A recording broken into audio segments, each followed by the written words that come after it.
अस्सलामुअलैकुम, मैं हूँ शाइस्ता और आप देख रहे हैं शाइस्ता का किचन। आज मैं आपको विदाउट व्हिपिंग क्रीम के बताऊंगी कि आप केक में ऐसी कौन सी फिलिंग बना के डाल सकते हैं जिससे आपके केक का जायका बहुत ही मज़ेदार सा और डिफरेंट सा हो जाए।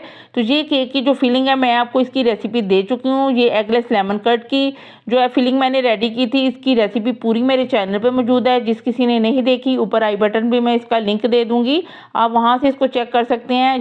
यकीन माने इस फिलिंग का जायका इतना मज़े का होता है कि अगर आप होम बेकर हैं तो बार बार आपको इस केक के ऑर्डर्स आएंगे। तो चलिए अब मैं केक की फ्रॉस्टिंग करना स्टार्ट करती हूँ। बिस्मिल्लाहिर्रहमानिर्रहीम। सबसे पहले मैंने एक केक बोर्ड ले लिया है, साथ ही उसके मैंने 2 पाउंड का वनीला स्पंज केक लिया है। ये वही वनीला स्पंज का केक है जो मैं आपको बनाना बता चुकी हूँ। अगर किसी ने मेरी रेसिपी नहीं देखी तो उसका लिंक मैं ऊपर दे दूँगी, मेरे चैनल पर यह मौजूद है, वहाँ से चेक कर लें इसको। तो सबसे पहले मैं केक की 2 लेयर्स में कटिंग कर लूँगी। कटिंग करने के लिए मैंने एक कटिंग नाइफ ले लिया है और इस तरह मैंने केक के ऊपर हाथ रख दिया और नाइफ को चलाया है। हाथ को मैंने नहीं चलाना, अगर मैं हाथ को चलाऊँगी तो स्मूथ कटिंग नहीं होगी। इस तरह मैं कटिंग करके तो इसको रख लूँगी। अच्छा, अब केक फिलिंग के तकरीबन 4 से 5 टेबल स्पून जो है वो मैं केक में डाल दूँगी। आपने इसको ज़्यादा से ज़्यादा डालना है, कम बिल्कुल नहीं डालना। अगर यही केक आप घर से बना के सेल कर रहे हैं, इस तरह आपको कस्टमर का अच्छा फीडबैक आएगा।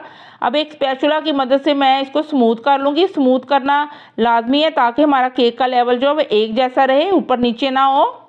अच्छा, अब मैं केक की दूसरी लेयर भी केक के ऊपर रख दूंगी और इस तरह हाथ की मदद से चारों तरफ से दे के एक जैसा सेट कर लूँगी, इसको दबा दबा के, ताकि इसका लेवल ऊपर नीचे ना हो। आपने भी इस चीज़ को ज़रूर चेक करना है और एक स्पैचुला की मदद से जितनी भी एक्स्ट्रा फिलिंग है उसको साफ़ कर लूँगी।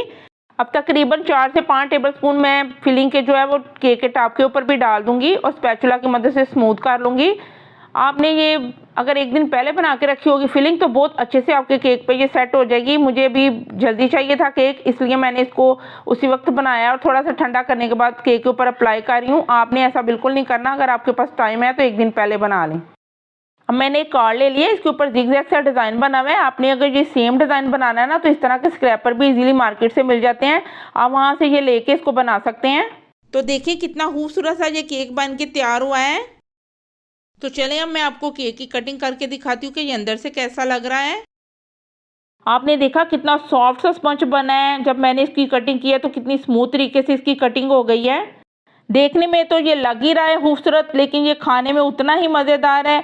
आपने इस फिलिंग को बना के ज़रूर ट्राई करना है। अगर आप होम बेकर हैं तो अपनी रेसिपीज़ में इस फिलिंग को ज़रूर ऐड करें, कस्टमर का बहुत अच्छा फीडबैक मिलेगा आपको। अगर आपको केक की ये रेसिपी पसंद आती है तो मेरे चैनल को सब्सक्राइब कीजिए, वीडियो को लाइक शेयर कीजिए। अल्लाह हाफिज़।